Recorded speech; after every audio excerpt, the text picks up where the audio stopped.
Hello and welcome to Building the Premier Accounting Firm. I'm your host, Roger Knecht, president of Universal Accounting Center, and it's an honor to actually have you here listening today. We actually focus on this podcast on the things that you need to be doing to work on your business, building what I refer to as the Premier Accounting Firm, offering quality accounting services and getting paid what you're worth. It's here each and every week we have on the show experts, individuals that can help us actually identify those things that need our attention so that we can work on our business and develop the company that we can be proud of. Each and every episode is meant to actually address various topics ranging from marketing, selling, pricing, onboarding, staff training, just a variety of things that we all need to be sensitive to as we run our companies. Today, I'm very excited to have on the show someone that I've been looking forward to discussing with her business and what insight she has, and it's Cyndi Thomason. She happens to be a person that's very passionate for helping e-commerce businesses succeed. She is a mastery level certified profit first professional. She's certified with Fix It Next coach and is the founder and president of Bookskeep. She happens to be one who works with e-commerce clients to help them achieve permanent profitability in their business. She is the author also of a best-selling book and an online course that is called Profit First for E-commerce Sellers. Her company consists of a virtual team located across the United States, providing Progress Matters e-commerce business advising, Profit First consulting, and bookkeeping to e-commerce clients all over the world. She devotes most of her time to public speaking at various events such as ASD Market Week, SellerCon, Prosper, E-commerce Fuel Live, and other industry events. She's also appeared as a guest speaker on many popular webinars and podcasts and is a regular contributor to the Inventory Lab and e-commerce engine blogs and newsletters. So first of all, Cyndi, welcome to the show.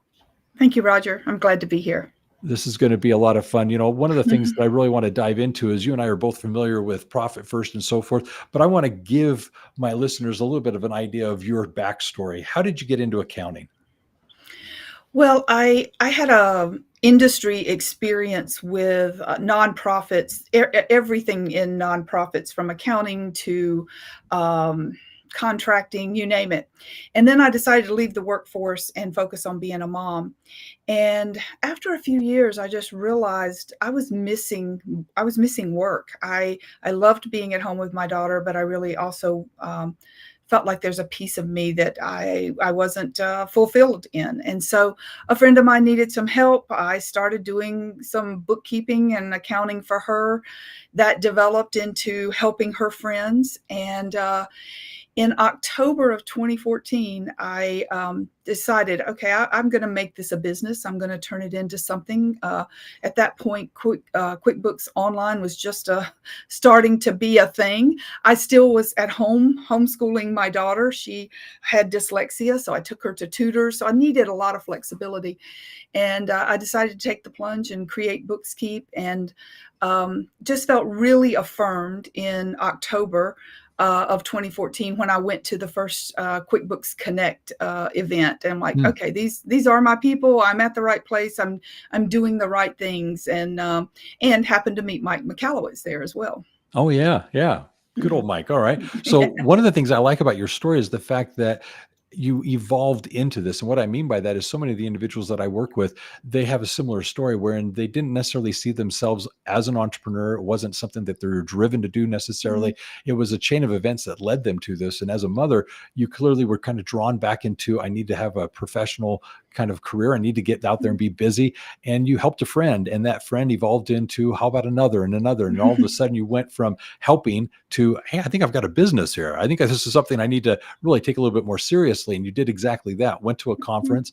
And I think there's a lot to be said about attending a conference, but it's there that you now got introduced to something new. And that's where I think the value of getting outside of the day-to-day routine of your office can be so valuable. And meeting Mike, you became exposed to Profit First. What was Profit First to you at first when you kind of met the concept and learned of it? Well, I had I probably had 15 clients at that point. It wasn't, it was more of a hobby type thing. My husband was working in a great job supporting us. So I worked to kind of fulfill, what my brain needed. But I saw my clients really struggling, and I thought, I'd really like to help them, but also how long-term are they going to be clients if they're struggling based on what I saw in their numbers?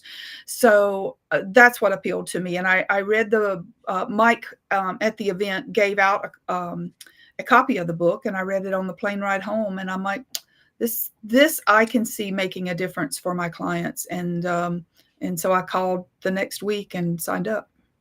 I like this because it Mhm. too resonated with me. And it's one of those Mhm. things that I thought my clients really could identify with, because it really puts the idea back on profits. What are we doing all this for? We've got to be at least profitable. And so I think it really helped my clients understand that there is a little bit more of a deliberate thing, something intentional you can do to ensure that you're being profitable. Now, this really brings into the question of, niching or niching, because Mhm. of the fact that so many in our industry say that there's value, there's riches in the niches, is what the phrase says. And so all of a sudden we hear this. You found that as it relates to profit first, you went all in. Tell us about that decision to say you're going to go deep with this. You're going to actually take this to the marketplace. What was that decision for you, and how did you actually kind of go all in with that experience? Well, when I started with Profit First, I had a range of clients that were everything from a bicycle store, web designers, social media. That I had a range of folks that you might find locally, Mhm. And but through Profit First, I got to work with Mike and understand the his position on niching, and and it just made sense to me. My husband worked in manufacturing. He was really big on systems and how to gain efficiencies and improve productivity. And I could see that if you were concentrating your systems within the uh, serving clients into something that was repeatable, you could get better at it and you Mhm. would learn it. Whereas the bicycle shop used certain software, and the folks that sold things on their website used different software. It was like every day was a new day trying to figure out something new, and we never got really good at it. But when we started focusing on the clients that happened to come again by referral at first, that were e-commerce, I just started to realize there was a lot of alignment there. They were wanting a flexible lifestyle like me, and they also were really comfortable with technology, and I wanted to work remotely, and they were comfortable with that. Whereas my bicycle shop guy, he wanted me to come in once a week and pick up his receipts, and it was very paper intensive and hand holding. And I still had my daughter at home, so I didn't want to spend a lot of time going out to clients. I wanted to do more through technology. So that, there was just a lot of alignment with the e-commerce folks, and that made it easy to work with them. I'm grateful that you actually identified this e-commerce thing, because I think it is something a lot of people are drawn to. There's a lot of work there, but there's a nuance to it. It's not just one of every client can just be in this certain industry, because there are a lot of things as it relates to integration, a lot of technology Mhm. going on there that you've got to integrate. And then there's typically a good deal of inventory that sometimes is involved with the Mm. e-commerce. And there's just a lot of nuances there that if you're going to go deep into an industry, this is a great one to get into. So you've got profit first, you've niched down also into e-commerce. How did the two help you in your marketing? How did the two actually help you in your client retention? Well, when you start to niche down, you can get much more clear with your marketing, because you start to really understand your clients better and understand what their pain points are, and what your offer is to help them actually get past those pain points. So instead of trying to figure out instead of trying to just market ourselves as we do bookkeeping for, whoever needs bookkeeping, it was more about, we understand that you have problems getting the data out of Amazon. You have problems keeping up with the inventory and getting the reports out of Amazon, and we can help with that. We know how to do it. And so it just became really focused on solving the problems that they had. And um, that that to me is where marketing can really succeed, when you can help people get past a problem that they have. One of the things I really appreciate about what you shared there is the fact that it wasn't accounting. It was Mhm. specifically their business and its pain Mhm. points that they're experiencing as they're running their company. They're wondering, okay, I'm very good at what I'm doing, but here are the choke points that I'm experiencing. And you're offering through your marketing, through your messaging, a solution to their need. And it's not, I'm going to do your books, I'm going to prepare your financials. So I'm going to help you with the choke points as it relates to your interactions with Amazon. I can help with that. And that's a powerful thing to realize, that when you're in a niching environment, you're able to communicate so much more effectively in your messaging what problems you solve for your clients. And all of this is just basically a means to an end, getting the information you need to prepare ultimately the financial reports and show whether or not they're being profitable as a business. So I like how you're tying that together. So the next thing that I wanted to know is, I know that you co-authored with Mike a book, Profit First for E-commerce. What got you to the point where you chose, okay, I'm going to not just run an accounting business, I'm not just going to service my clients, I'm going to write a book now. What was that leap like, and what has it done for you? Well, it again was trying to solve a problem. Mike had written the original Profit First, and then it was self-published. Then Penguin House picked it up and wanted him to revamp it and refresh it. It was about 5 years old. And so he put out messages to us as Profit First professionals saying, okay, what problems are you having? What stories should I add to the book, etc. Mm-hmm. And I sent him a list, and I kept telling him inventory. Inventory is the thing that really my clients are struggling with. And he said, okay. And then the advanced copy of the book came out, and he sent me a copy of it. And I called him. I'm like, Mike, you didn't talk about inventory. Mm-hmm. He goes, well, it was too specific. This is supposed to be more general. And I'm like, but it's where my clients are really struggling. This is what they need. And he said, well, you should write that book, Cyndi. And I'm like, okay, I'll do it. And so we started talking, and I signed the first agreement with him to write a derivative of Profit First. And so he wrote the foreword of the book, and then I wrote the book itself. And it really was about helping my clients see themselves as business owners, and understanding the struggle that they have was not just their own, it was part of the industry, and that there were ways to solve those problems. And so that's why I wanted to write the book. I love it. One of the things that I've experienced having written the books that I have is it takes a lot longer than expected, and it's not as easy as it might sound, but there's an exercise going on that what makes sense to you in your mind to go through that process of getting it into print is so rewarding, because as you're challenged to now articulate what it is you know to be true and that you see impacting your clients, you're now trying to document that, and you're trying to put it into a narrative form that is easy to read and digest and hopefully implement. And so all of a sudden, this process of what makes sense in your mind is challenged to get it on paper. And that's a healthy exercise.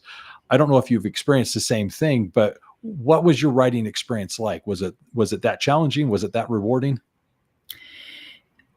The first one was very challenging. I would write, and then I would send a paragraph to Mike. He would mark it all up, or I would send him chapters, and he would mark up a paragraph and say, make it sound like this. And I would read it, and I'm like, well, that sounds like you. That doesn't sound like me. And the sentence I remember him saying was, he changed the first sentence. Let me tell you a dirty little secret about being an accountant or something. And I'm like, I would never say that. As an accountant, we don't go telling people's dirty little secrets. What are you doing? And so I told him, I said, okay, we got to meet. So I went up to New Jersey, and I sat in his office, and I cried. And I just said, I can't do what you want, because you're asking me to talk like you, and I am nothing like you. And he called AJ, who is his writing partner. Yep. And AJ met with me, and she said, he's trying to make it sound like you. I'm like, exactly. She said, we need to make it sound like you and me, and not Mike. And she said, and you're not far off. And she did a developmental edit on the book and said, this is what you need to beef it up. And it was a lot more story instead of just how to. And I had all those stories because I'd interviewed my clients. So it was really then an easy exercise to go through my stories from my clients and say, okay, this really helps illustrate this point. And once I got AJ involved, it was great. But me and Mike, he was never going to get me to be like Mike.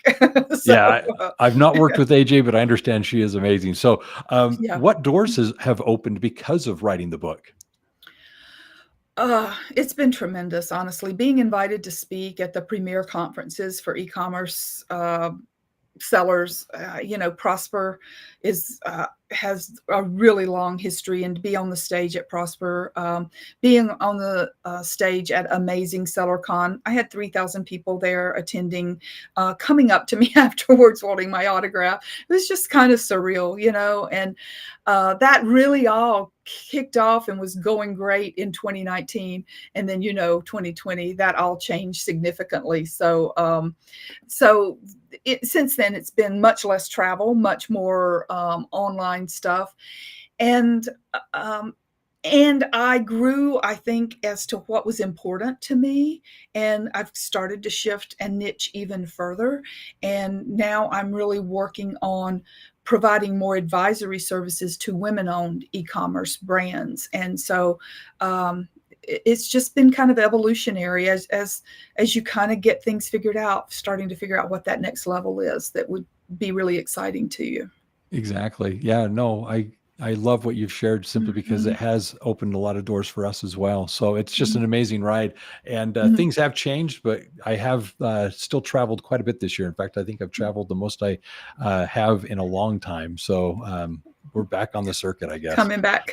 Yeah, oh yeah. So here's something that I'd like to transition to. The growth of your business, for the variety of reasons that we've shared, has been tremendous, and you've Mm. grown a very important firm. You're now focusing a little bit more on the advisory side of that. But I'd like to talk about what's enabled you to now grow your business and really manage it. It's the behind the scenes that I'm talking about. Mike wrote a book called Clockwork. Mike McAllowitz did. I know have brought that up in the past. What has been instrumental to building the organization you have today? What key insights would you like to share with our audience as it relates to standard operating procedures or hiring the right people? Well, when I was working with Mike as a coach, he was actually writing the book Clockwork, and so I got to be a guinea pig alongside of the things he was developing. One of the things that I think was really important to me was understanding what it is that I bring to the business that I'm passionate about, and that really contributes to the bottom line versus all the other things I could be doing, and starting to really focus on that and finding other people to take over, to delegate actually those other tasks too. So through that process of delegation, I figured out the things that, I really wasn't great at and that I didn't really want to do, and found people that were great at it and loved doing it and handed those things off. And part of that delegation process really is handing off the whole process, not just handing off a task that they have to come back and get your input on constantly. So really moving the process to the people that could do the work best. So over time that happened, and one of the features of Clockwork is to actually do a 4-week vacation where you step away for a month, disconnect with the business. The business runs without you. So our leadership team ran the business for a month. The first time we did this was 6 years ago, and we've done it every year since then. And when we come back, what we learn is where we've got holes in the business, where we've got some challenges, and we get started fixing those things. And it just has made a tremendous difference in our team's engagement. For one thing, they love growing into these roles and feeling like we have confidence in them. And that's what we hear when we come back is, yeah, we did good and this came up, but we handled it. And it's just really powerful to come back and do an after action review and hear how it went for them. I love how you brought that up because I too emphasize this with my clients. One of the things that you'll regularly hear me say if you listen often is that what we're trying to do with our businesses are basically see them and build them to be self-sustaining living entities that can operate aside from us. And that's where you really build a valuable organization, is one that does not involve you as the leader in the day-to-day operations. And so what you're doing with Mike through this whole experience is recognizing that as you remove yourself from the business, those 4 weeks, let's say, really identify or bring to light the holes that happen in the organization where people don't feel they have the permission, the authority, the right to make certain decisions. And when you come back to the organization, you find out what was held up in your absence. What was it that they needed your approval to move forward? What was it that they were not confident to decide or do with your absence? That's where you're now able to train and lead and delegate and actually enhance the organization a lot more. So I like how you saw the benefits of it and went through this process. I'm going to share with you my evolution to it. And I'm just kind of curious if you went through a similar process. Generally, what I do is I encourage my people to take a extended weekend, take off either a Friday or Monday unannounced. And it's basically to say, hey, something's come up. I can't be in the office. Now, they're able to plan accordingly, so it's not disruptive to their schedule, but it's not something that the team is aware of necessarily. And so they basically say, hey, tomorrow I'm going to be out of the office, or Monday. And that gives them that extended weekend. And they're coming back just to simply say, what got held up? What was put on the back burner until I returned? And you're basically able to, through that experience, see, okay, what is it that everyone feels they need me for? And then what happens is you then take that week-long vacation that so many of us deserve and need, that perhaps are reluctant to take. And then you turn that into a 2-week. Well, those are typically involving, I'm going to stay in touch with my phone, checking on emails and so forth. And the tendency is to say, okay, I'm okay because I'm working remotely. Well, no, we're going to disconnect from that and not do those things and see again what happens over a week or two. And it moves us towards that 4-week thing that you were just describing, that enables us to disconnect and really kind of do some self-reflection, and at the same time figure out what we're going to do as a vision for our business while they're operating and running in our behalf. Is that something that's familiar, or does that relate well to what you experienced?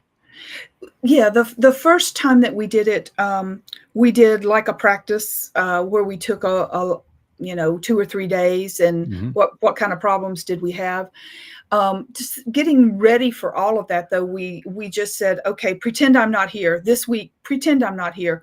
What are the things that that you came to me for, or you would need to come to me for? And they just started keeping a list. So probably about 6 months before we actually disappeared, they were going through these exercises of, okay, well, if Cyndi wasn't here, what would I do? And writing those things down. And then in our weekly meetings, we would talk about them and start solving those problems. But then we did just exactly as you described. We took, a few days off, then we took a week, a couple of weeks, and then we disappeared for a month. And then to me, the real important part, though, is when you come back. And when you come back, doing that after action review and find out, where did they struggle? What went right? And really celebrating that, and also what are the things that we're going to put on our list to work on so that we don't have that problem again. Exactly. No, I love it. That recap of what it is you've done is very important and valuable. So that brings me to this important question, and something that I know is sensitive, but I'd like to dive into it. Recently in April, you had a situation arise in your family, and it necessitated your needing to do exactly that. What would you like to share with us about not just what happened, but more importantly, what this whole experience prepared you to be able to do with your team? Well, I had been traveling, and while I was in Paris, I got a call from my mom that my brother had a blood clot.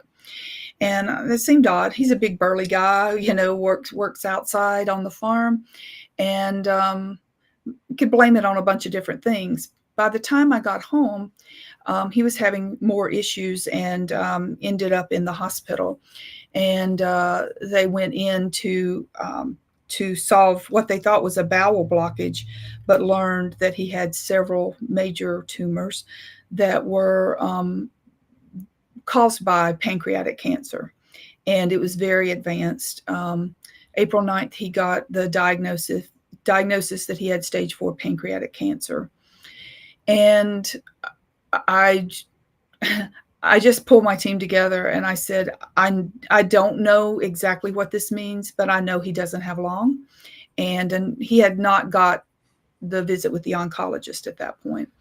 And I just told him, I said, I am not good for the business right now. And we have practiced for this for 5 years now. And so my husband's in the business with me too. And I said, we need to step away. And I said, Dave, my husband, has known my brother since my brother was 12 years old. So my husband and I have been together over 40 years, and so I said, this is impacting him too. So I need you to respect that both of us need to be away. And as much as you think you need Dave, I need him more. And please respect that we're not going to be available unless there's an emergency. And they were so supportive. They just said, we've been practicing this. We've done it every year for 5 years. You go do what you need to do. And so I was lucky to be able to be with my brother for over 2 months until he passed in June 21st. And I wouldn't take anything for that time of being able to, while he still felt good, to ride to the John Deere dealership with him and meet some of his buddies. And when it was haymaking time, he couldn't do any of it, but his friends, 15 friends came, and I fed them and got to meet them. And he felt good enough to enjoy the visiting after. And that's just time that I would not have had if I was stressing about the business. And, I am so profoundly grateful for the time that I had.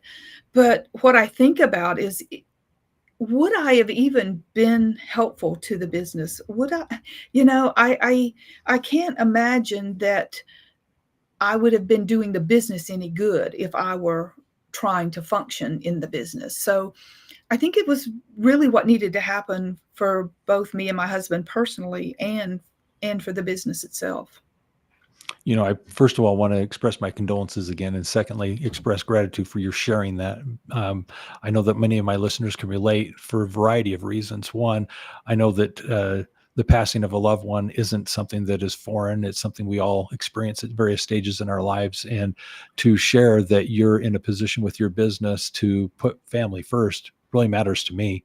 Oftentimes when I'm having the conversation with my clients as to why they need to get out of the day-to-day operations of the business, it typically stems as a conversation around the valuation of the company, and that their company is going to be so much more valuable if they're not involved in that day-to-day operations. And it's generally this far-seen date in the future of, when we sell the business, this will be more valuable, so let's work in that direction. What's not really noticeable and what isn't very well understood is it's these types of occurrences that come up unexpectedly, but are also real, that we're in a position as we run our businesses, as we own our businesses, that if we do it right, we can afford these precious opportunities to spend time with friends and family as we can, because we were smart enough and capable enough to build an organization that was a functioning autonomous organization. And that's beautiful. One of the things that I wanted to ask then is, what is it that you feel you've learned from this experience that was unexpected, that you didn't know prior to April? I didn't know how much the support would mean to me, to just feel the confidence from my team that they had this, and it meant as much to them to give me the space as it meant for me to have it, and to have them reach out continually with thinking of you, that kind of thing, cards to my family. It was just wonderful to feel the support from the business in that way. Not messages of, when are you coming back? Or, I've got this problem. I didn't get that. Just, what can we do to help? And that was just, I didn't expect it. And I'm not that I didn't know I had great people, but I just didn't know how much it would mean to me being in the situation to feel that. Yeah. Well, we work with these people and we trust and believe in these people. Sometimes they don't realize how much we trust and believe in them. Now they're in the position where they have to rise to the occasion, and clearly they have, and they're very attentive to your needs in the sense that they were able to let you disconnect. One thing that I'd like to also kind of point out is the fact that you did spend 5 years preparing for this moment. It wasn't something that just you hoped and anticipated. It's something that you planned for and prepared for. And so I think it's very, very much a testament to the fact that although we may not know when and why, we can definitely say this is how we're going to do it. And it's really an extension of culture. And it's Mm. an extension of having a well-run business. But at the end of the day, it's something that you as a business owner can really work towards, and you clearly did. Here's something I'd like to actually ask then. As you've now experienced this, what's a lesson that you feel you're learning about your business that when you find the time to now go back, you would like to do differently? What vision do you have for your company now? I'm still processing that.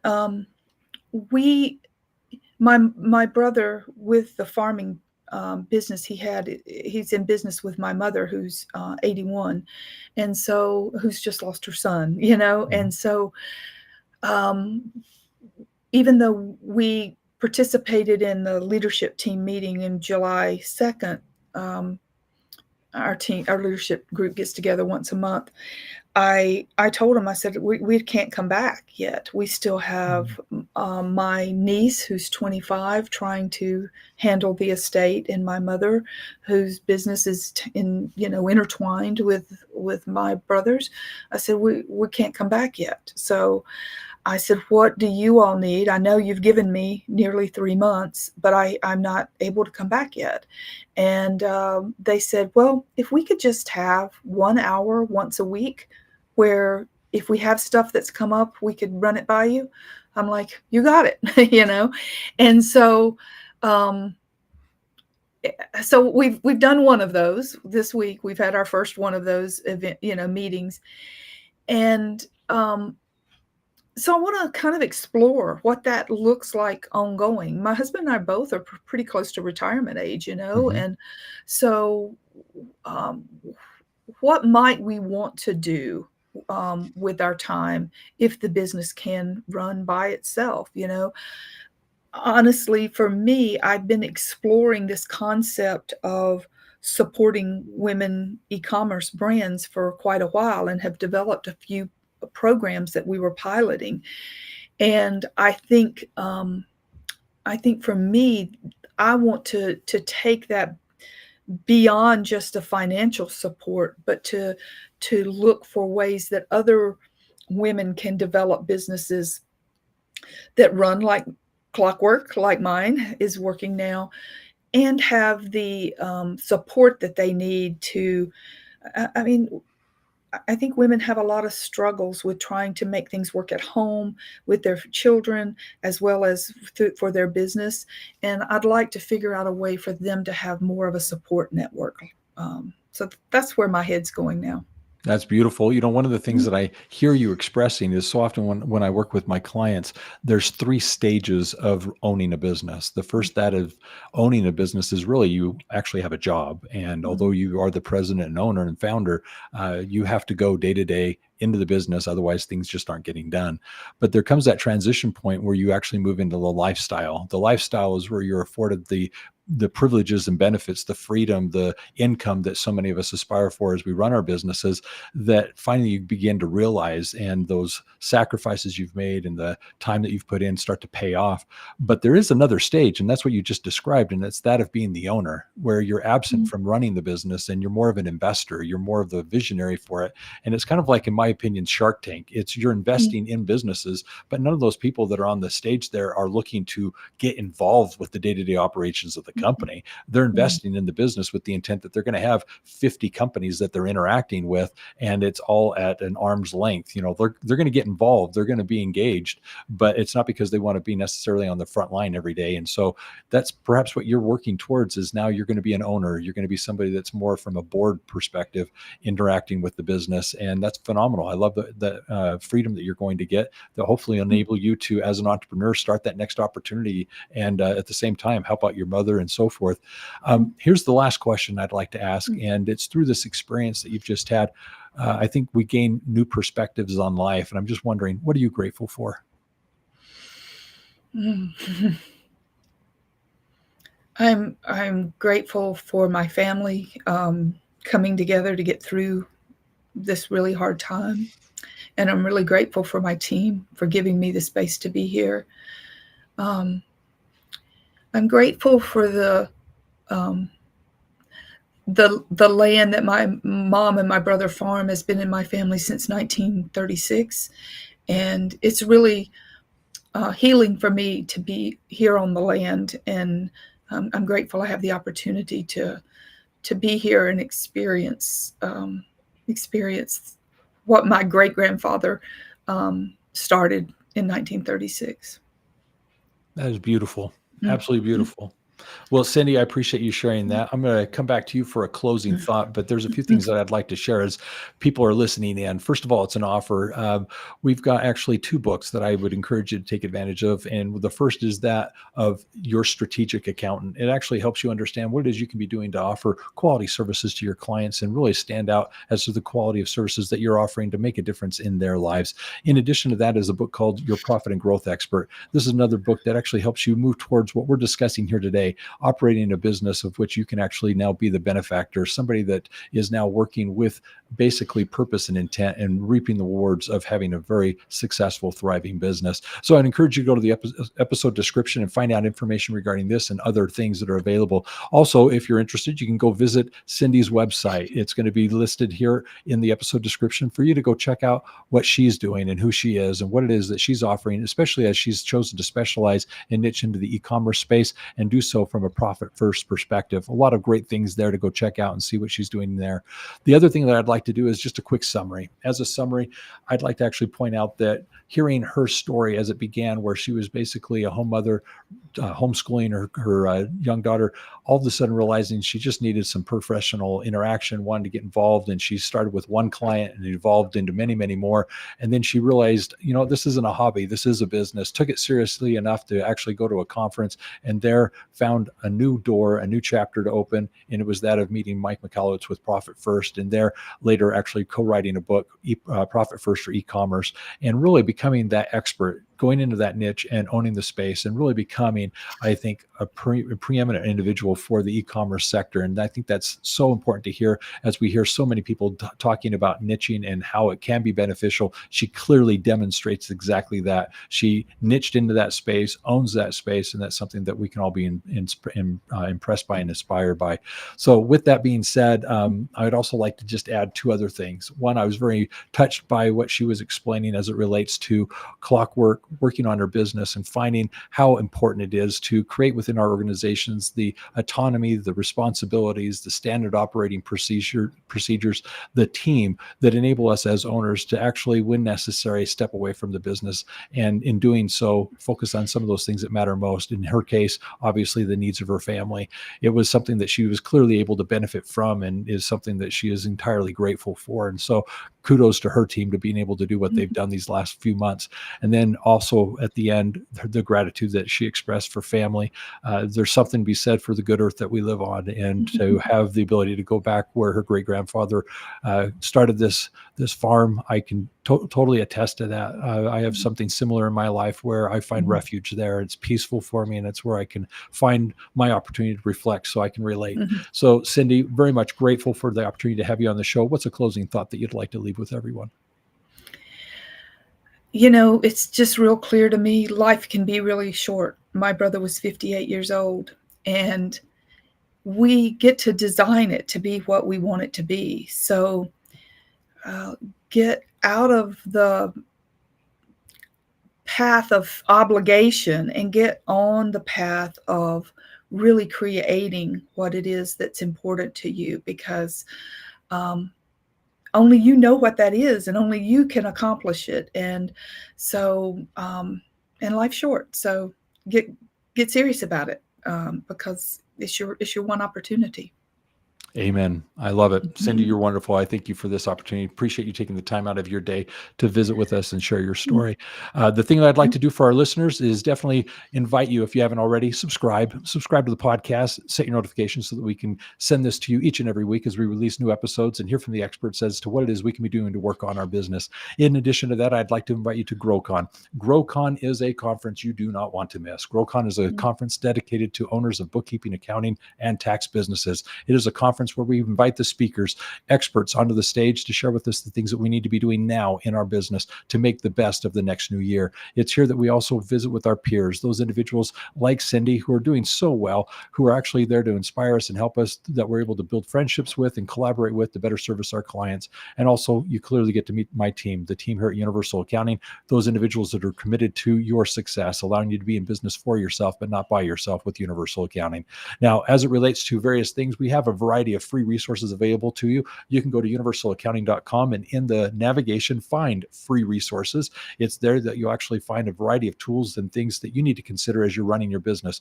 Courses, white papers, ebooks, just a variety of things that we make available to help you so you can work on your company. In addition, I want to invite you to the podcast section. Here we've compiled a good number of highlights, playlists that you can go binge listen to based on your needs, your current situation, and hear from the experts what it is you can be doing as it relates to marketing, selling, pricing, staffing, tech stacks, and so many more things.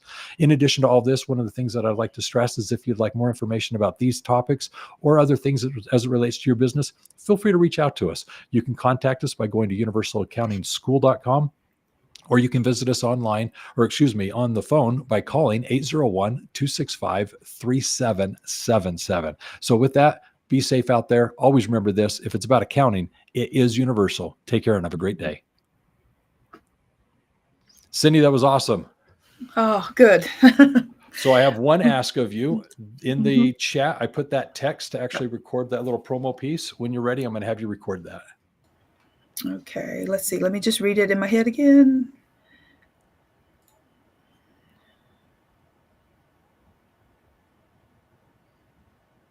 Okay. All right, I'm ready. When you're ready, go. Let's see. This is okay. Hi, this is Cyndi Thomason. It was a joy to talk with Roger today for an episode of Building the Premier Accounting Firm. Today, we talked about how I got started in my business, and even more importantly, how I clockworked my business so that I could be out of the business during a time when I had a family emergency and needed to step away. So I hope you'll join us and listen in.